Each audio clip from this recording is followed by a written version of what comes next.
Aren't many people who can say they absolutely love a job, but for one lucky Taylor Swift fan, their 9 to 5 is nothing but a lavender haze. Lavender haze.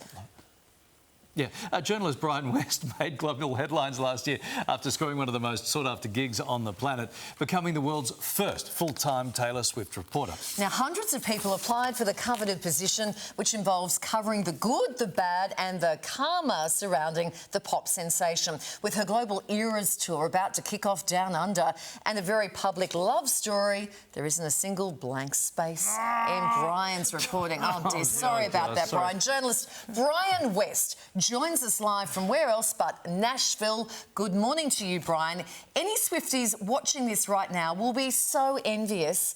What were you doing when you'd found out that you'd secured the position? And that position is dedicated Taylor Swift reporter. Hi, Kylie and Larry. I am so excited to be covering this sick beat. I loved all the puns in that intro. So I found out about this position. I applied in August, and it took about 2 months for them to whittle down the hundreds of applications. I'm a huge fan of Formula One racing, and I was at the Austin, Texas racetrack as a marshal. They're the ones that clean up the debris if there's any wreckage. And I was there when I got a call from a private number, and I answered it, and I had 2 minutes in between races, and they said, "Hey, Bryan, we whittled it down, and you got the job." So I told my now boss, I was like, "Thank you so much. Can I call you later?" Because I had another race to prepare for. Now, you've been a journalist for 14 years, so even though you're a massive fan, you still have to remain neutral with your reporting. Is that tough? So the past 2 decades, I have been following Taylor and her career. I would say that that just adds to me being an expert. So somebody coming in and stepping into this role, I went to school for journalism. I won prestigious awards like a DuPont, a Murrow, 2 Emmys, and I worked in newsrooms for more than a decade. And so combining that, in addition to following Taylor throughout her career, has only just led to stronger reporting. I always use an example. Drake had a new EP that came out, and he talked about Taylor Swift. I was one of the only journalists who said, well, she did the same off her Lover track, the track that was I Forgot That You Existed.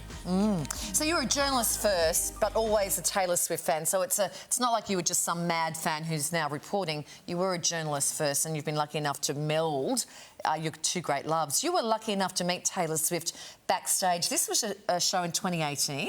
What was she like? So during the Reputation Stadium tour, I was a local news reporter in Phoenix, Arizona, and the anchors used to kind of prod me and make fun of me for being a Swiftie. So I put those clips together, sent it to her team, and then when she came for the Reputation tour, her team reached out and said, "Hey, Taylor wants to meet you." You're looking at the picture right there. That was in the rep room. That was right before she went on stage. We had about 2 minutes to converse, and I wonder almost in that moment if she knew that picture would be everywhere 6 years later. Yeah, right. Hey, the Swift mania right now in Australia is completely off the charts. You've witnessed this all over the world. Taylor's touching down next week. You're coming too. Just how crazy does it get in like each city on show day? Well, this tour is so record-breaking, and there's a reason that it's making more than $1 billion.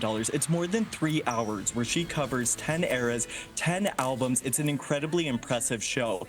The first time I saw this, I was thinking my lower back is hurting from standing watching this for 3+ hours. And she's up there in heels covering all these different eras. It is very impressive to see in person. I hear that tickets are incredibly hard to come by in Australia, but something that's very exciting, which I have to meet you, Larry and Kylie, I have friendship bracelets. So in this Taylor Swift community, these are a big part of fandom. You see other Swifties and you trade friendship bracelets. So these two have your name on it. Oh, that's really nice.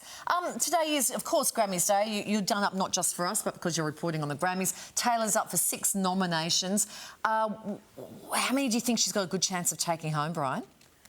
She's up for 6 nominations. We did find out that one of her nominations with Ice Spice for Best Pop Duo and Group, she didn't win for that category, but the 5 major ones we are going to find out in just about 2 hours. She'll be walking the red carpet a little over an hour from right now. But the one that everyone's going to be watching is Album of the Year. So she has won Album of the Year 3 times for Fearless, 1989, and Folklore. This year she's up for Midnights.